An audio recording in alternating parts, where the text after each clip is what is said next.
Hello there, good evening. Welcome to Look North, our top story tonight. As the industrial action on the railways bites, what's the effect on businesses who rely on passing trade from the trains? So, with the winter heating cost, the lighting costs and the lack of trade, it's unviable. We'll hear from those feeling the squeeze from both the strikes and the cost of living increases. Also tonight, a health watchdog in North Yorkshire says it's lost around half its workers in the care sector in just a few years. We are a group of keen amateur filmmakers. The amateur movie makers from Bradford who've become a global sensation after 90 years. And we step onto the dance floor for some top tips from one of the stars of the musical Strictly Ballroom. A widespread severe frost to come tonight, lots of sunshine to come tomorrow. Join me for that detailed forecast.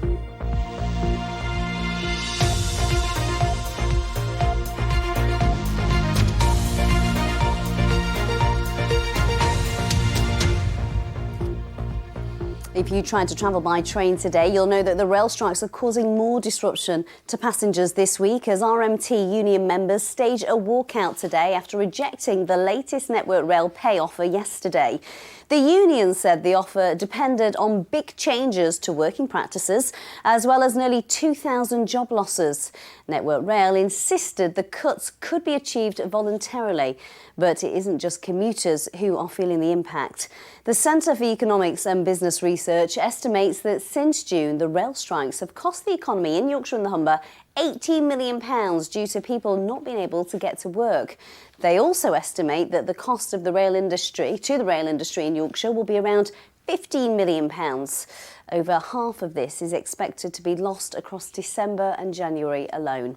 Our business correspondent Spencer Stokes has been looking at the wider impact of the train strikes in our region.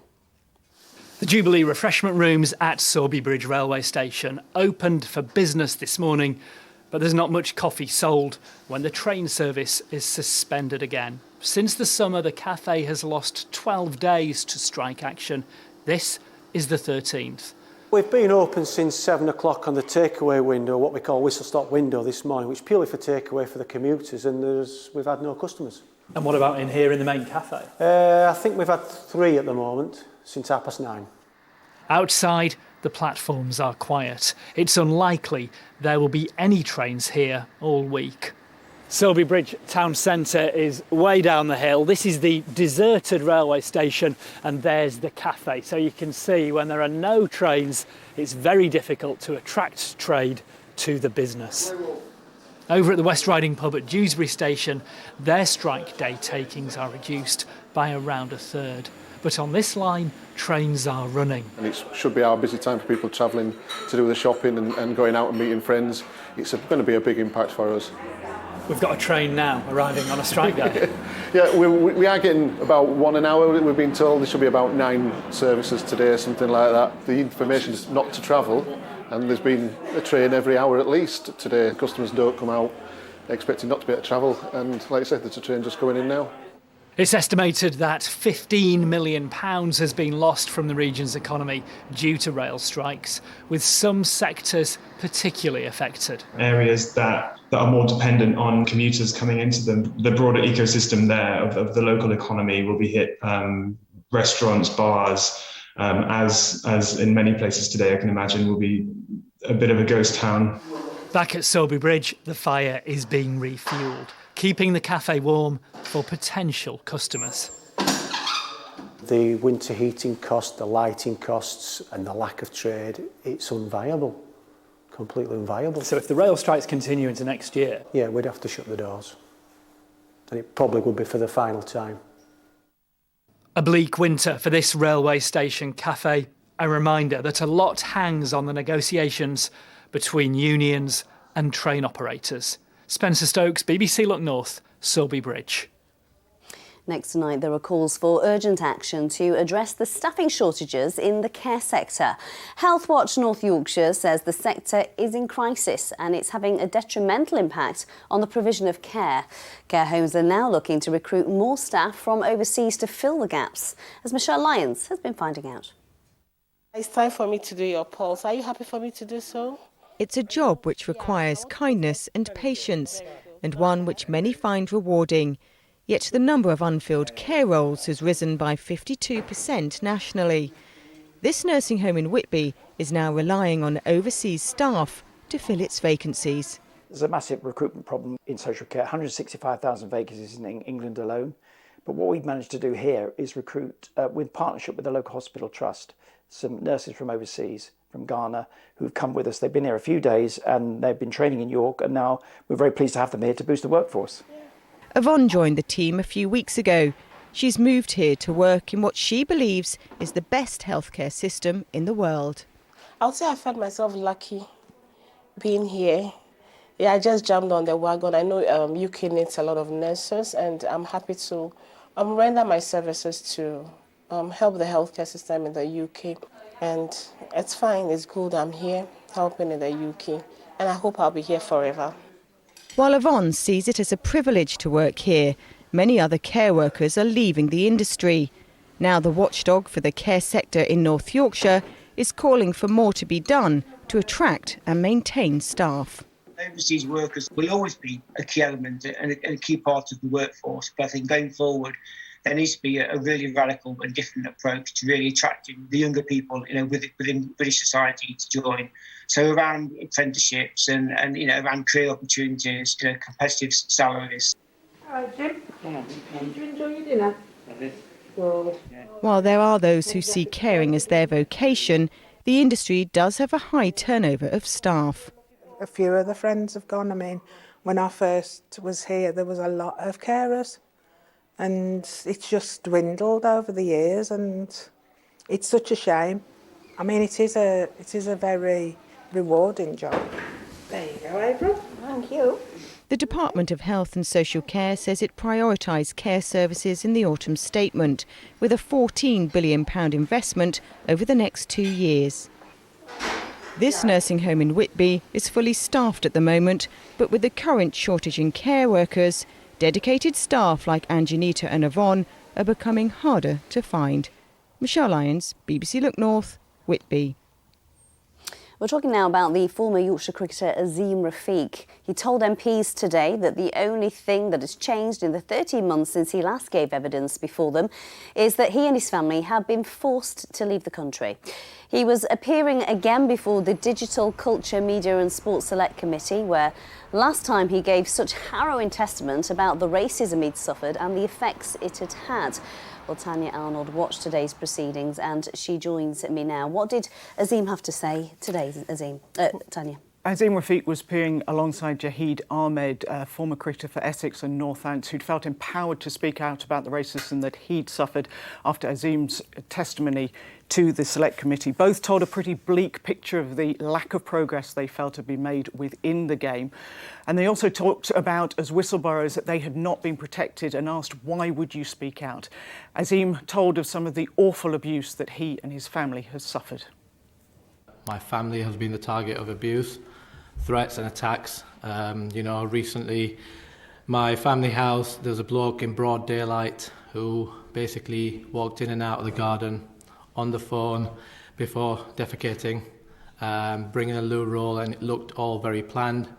We had another incident where a gentleman late at night was circling with what looked like a chain in his hand. And really, if I was looked at 13 months on from me opening my heart out, all that's changed is really that me and my family has been driven out of the country, and that's the sad element of it.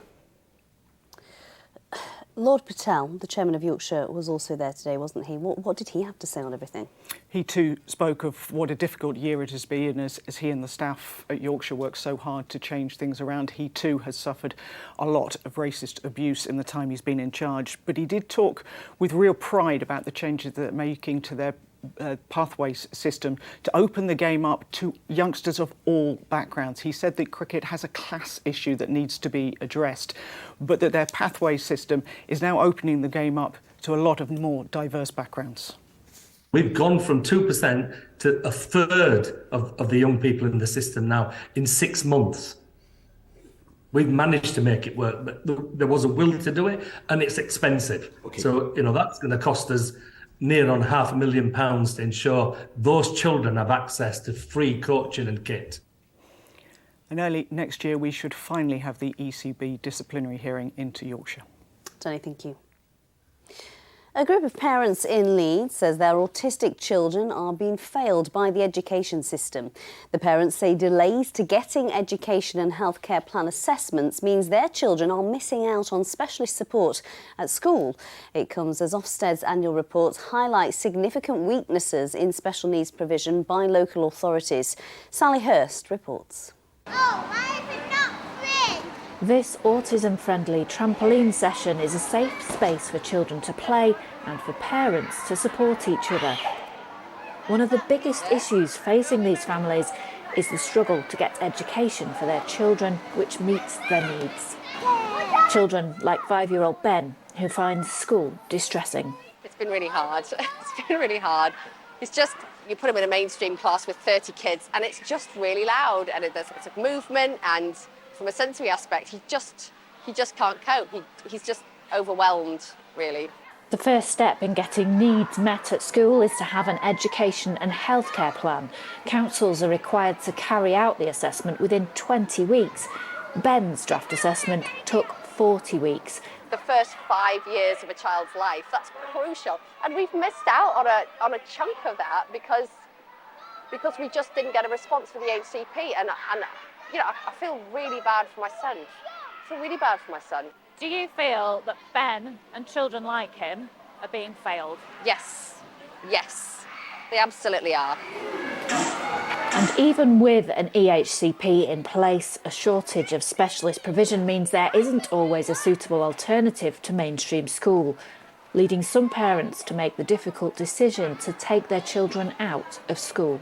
They are being completely failed by a system that is either you conform or you get out. So in mainstream, my children was deemed as behavioural. They're not behavioural, they just have needs, and their actions to unmet needs. I want Jackson to flourish like any other child. Every child, no matter what disability or anything, are entitled to a school place, and he deserves full-time education, not a couple of hours here and there. He deserves what every child is entitled to. The Leeds City Council spokesperson said the local authority is committed to work in partnership with parents and in the best interests of children. We strive to meet the provision needs of children with special educational needs and disabilities and take the concerns of parents seriously. This support group, Zigzag Leeds, is run by Lisa James.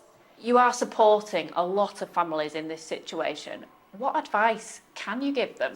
All we can give them as a group is the knowledge to be able to fight the system. Give them the knowledge that they need then to go forward to fight these battles, which they shouldn't have to do. They have enough problems at home without having difficulties of education on top. Many of these families have waited months or years to get a diagnosis of autism, only to face another battle for education. Sally Hurst, BBC Look North, Leeds. You're hearing a really tough time for many parents there. Let's hear now from Tim Nichols. He's the head of influencing and research for the National Autistic Society. I asked him what impact the delay in assessing children is having. We at the National Autistic Society have been hearing from people day in, day out, up and down the country, who've been telling us that they have to fight far too hard and wait far too long to get their autistic children the vital support that they need to thrive at school and at home. And as a consequence, we know that autistic children, are too often being held back from reaching their potential. And why are there these delays, especially for children on the autism spectrum? Fundamentally, the issues that are holding back autistic children relate to a lack of understanding in the classroom, a lack of well-trained teachers and staff to help support them and keep them really engaged at school and thriving in the classroom. And then really importantly, underpinning all of that, there's just not enough funding in the system for councils and schools to be able to provide the dedicated support from those well-trained staff to make sure that the right number of specialist school places or the right number of units attached to schools that can provide specialist input for some autistic children. We've heard the impact it's having on families, parents feeling helpless. What is the best thing for parents to do in this situation? I'd say the first step is visit the National Autistic Society's website. We also have a dedicated education helpline that is there to help parents and families who are in this situation to know what their rights are and how they can fight for them. Tim Nichols, thank you for your time. Now, you may remember the inspirational story we've shared with you over the last year of the 95-year-old man from Doncaster whose reaction to terminal cancer diagnosis was to start fundraising for Macmillan. Well, very sadly, Alan Bocking has passed away. He was given just 2 months to live in August last year and started raising money firstly by walking around Doncaster Lakeside and then later, as his health deteriorated, around his garden every day. Alan's mantra was that every day is a gift, and his gift to Macmillan Cancer Support is an amazing £21,000 that he managed to raise, smashing his £10,000 target. What's important is that the scientists, the researchers get on top of this cancer. And everything all of us can try to do is to help them do that. Such an inspiration. That was Alan Bocking speaking to Look North in October, and we send all our condolences to Alan's family, a fantastic man. In other news, a public meeting is taking place in Slathwit tonight to protest against the closure of Colne Valley Pool in the town. It's one of 3 swimming pools in Kirklees earmarked for closure at the end of the week until the end of March. The charitable trust which runs them is blaming spiralling energy costs. Tom Ingle is there for us tonight. Tom, I imagine this hasn't gone down very well with locals. You could say that, Amy. It's cold outside in Slough tonight, but the temperature in here in the Civic Hall certainly heating up, and that's ahead of the meeting, which starts in just a few minutes' time. It's been called by local councillor Leslie Warner. Leslie, how cross is the local community about the potential loss of their pool? The local community is absolutely furious. We only heard a week last Monday, no consultation, and suddenly we're told it's closing on Friday, and this is a pool that community have started, fundraised and did all sorts of things 50 years ago. And the worry is that when it closes, it won't open again. And it's such a shock to old people, young people, everyone. Much used pool. Thank you very much indeed, Leslie. John and Kate Jackson, you were around in the nicest possible way when you were raising funds to build this pool, weren't you? Absolutely. We started fundraising in the 60s and the community in Colne Valley built it for the residents of Colne Valley, and naturally we're concerned about it being closed now. It was an entirely community funded. And how important is it to you? Do you use it a lot? We don't personally use it now, but our children from being 3 months old use the pool, and they had the most wonderful time with exchanging with Germany and Overath and the swimming club. It was an amazing, amazing experience, and it's just very, very sad that maybe children of our future won't have that opportunity. John and Kate, thank you very much indeed. Talking of children, these 2 young men have come straight from swimming lessons. What's your name, please? Anna. And who have we got here? Hansel and Otto. And if they didn't have the local pool, where would they go to swim? They have been offered a lesson on a Saturday in Huddersfield. But for us, we have elderly parents and a lot of the weekends are spent travelling. It's just so convenient to just zip down. I know loads of parents in our community who use it, and it is buzzing, the pool. We cannot lose it. Thank you very much indeed. As you can see, busy here tonight. The campaigners say they will go to any lengths to save their pool. Yeah, Slough have spoken. Thank you. Now, it's been going for 90 years, but now an amateur film club in Bradford has become a global sensation. The Bradford movie makers meet once a week in a dilapidated building in Little Horton. A documentary about the club has been played in Australia, Canada, Israel and Norway, among other countries, and it's won several awards. And tonight it will be shown here on BBC4. We're joined by the director Kim and 2 of the amateur filmmakers Joe and Jeanette. We'll hear from them in a moment, but first let's get a little flavour of the film, shall we? I would like to remake Oklahoma, where I'm riding a white stallion. Ooh, I don't think I should risk it. If you wouldn't mind putting my shirt on and hat. Oh, what a beautiful morning. It looks like my kind of documentary. Welcome to all of you. Kim, what attracted you to the club to do this documentary? Well, they'd been going 90 years and nobody had made a film about them. I was really interested in community and clubs, and I'd been looking to make a film about the club, and I stumbled over a Facebook post from Joe, who at that time was on his own, lonely, and he was lamenting how lonely he was. And I thought his post was really intriguing, and I followed it through, and up popped Bradford Movie Makers, and there's all these faces holding a great big trophy, and I thought, I don't see these people represented on our screens, and it intrigued me, so I went along to an AGM, and they voted to allow me to film foolishly. And it's intrigued audiences, hasn't it? I mean, the critics have loved it. Are you surprised by the response? I am, I have to admit. I mean, we have done nearly 150 cinemas. It's had critical acclaim across the board, and it's been a rip-roaring success in this country. 95 years of waiting for this success, Joe. Tell me, what attracted you to the film club in the early days? I think it was the fact that I wanted to be an actor, but I wasn't very good at it. So I thought to myself, what else can I do? And filmmaking became the next thing along, because someone put a camera in my hand and I went, oh, I know what to do with this. I like this. So I kind of went along there, and when I met all the people there, they were getting on a bit, but I thought, oh, well, you know, I'm getting on a bit too, so why not? And so I joined in, did a bit of filming, loved it, and I've never looked back, really. And it looks like a real family feel. What do you all make of the publicity that you're getting? Well, to put a Yorkshire phrase, I was saying this morning, I was gobsmacked at the absolutely looking at, oh, you know, standing ovation at a documentary. Who's heard of that? Jenna, you're described as a long-suffering partner of Joe who gets roped into acting and making films. Has he finally won you over? Yes, yes. I was quite anxious in the beginning, but Kim's so patient and I've built my confidence up, and I'm quite enjoying it now. I'm really enjoying it. Well, it's a good job because you're on the global stage now, Jeanette. Yes, I know, I'm on so TV. what's next? What's next for the club?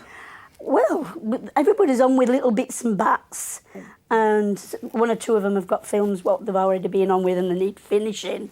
So I presume that's what we're going to be doing. Joe's got quite a few. Well, they just tackled Oklahoma when I was filming, so...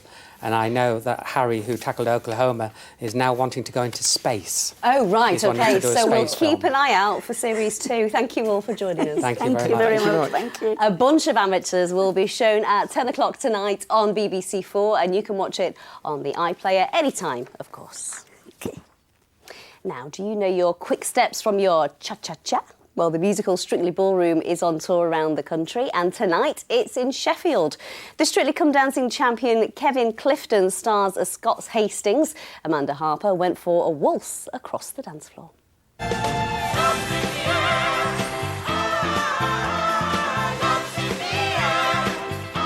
Strictly Ballroom, an absolute classic of a film and now a stage show success. You must be so thrilled to be part of this. Yeah, so the film of Strictly Ballroom, Baz Luhrmann's film, like I first watched when I was 10 years old, and I felt, you know, growing up as a ballroom dancer in competitions, I just felt like this is a movie that was like made for me, and I just watched it and watched it and watched it. And I turned around to my mum and dad at the time when I was about 10 and went, one day they're going to put this on stage and I'm going to play Scott Hastings. So I've been waiting to do this for a really long time. I just turned 40. So, oh, congratulations. So it's been like this 30-year manifestation, this 30-year journey to finally be playing Scott Hastings in Strictly Ballroom the musical. And 40 venues over the next few months. Tonight you're in Sheffield. How's the stamina? I'm pretty much on stage the whole time. So being 40, it takes a lot more recovery time than usual.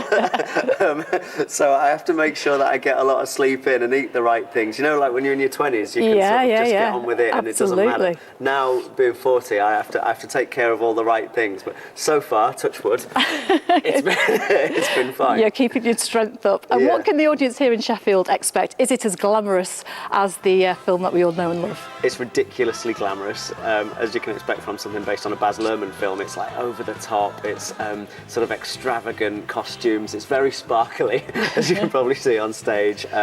Some amazing songs, some from the film and some that have been written specifically for the musical. Obviously great dancing and lots of Australian accents. Now, Kevin, I appreciate you can't perform miracles, but I wondered if you could show me a few steps today in this beautiful venue. I would love to. Yes. And it's not a miracle because you're going to be a great dancer. I know it. I love him already. Let's do it. Let's do it. Throw in the hips, boom, boom, boom. Then we're going to go to the side, side, behind.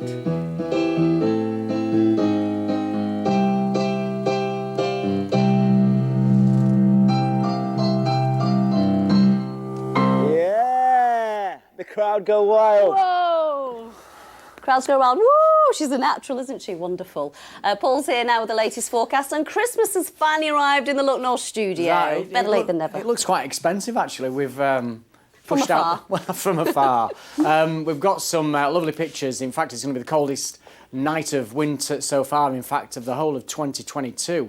The way it's going. That's the scene in Scarborough this morning with a beautiful sunrise. If we have a look at the next picture, this was the top of Empsey Moor, looking down, it's near Skipton, looking down on the Aire Valley, shrouded in fog, but lovely at the top. And I think we've got one more, that's right, Ecclesall, still with some snow there in Sheffield, a beautiful sky. Keep the pictures coming in on Twitter, Instagram and on the Weather Watcher website. A very cold night. We've already got -6 at Pateley Bridge. That's at 6 o'clock this evening. Some spots might be below -10, so a severe frost just about everywhere across Yorkshire. Tomorrow, a frosty start, sunshine, a few wintry showers, especially in coastal areas.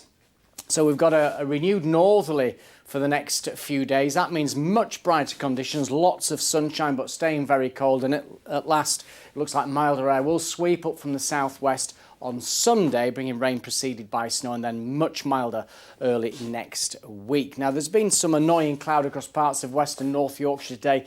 That is now breaking up, and that's why temperatures are dropping away like a stone. There could be some freezing fog in places, especially in the next few hours. Later, a few wintry showers, a couple of centimetres for the North York moors. Now, these are the temperatures in the towns and cities, so we're looking at -6, -7 in urban areas. So as you can imagine, in rural areas, we could be even lower than that. -10 to -12 is not out of the question.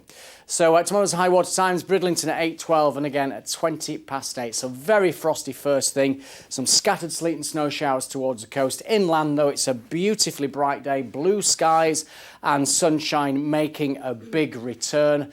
A further slight covering of snow on the North York moors, perhaps at lower levels as well. Temperatures struggling, really struggling again, 1 or 2 degrees. Thursday, Friday and Saturday, a lot of sunshine, very cold, and then rain preceded by snow on Sunday. Look at them temperatures on Monday. That is the forecast. Last night we were talking, weren't we, about turning the electric off for 2 hours. We were. Yeah, from electric companies. Michael's been in touch. He said his fuse was off. He was watching us on his mobile phone. Dedicated viewer, that's it. Good night.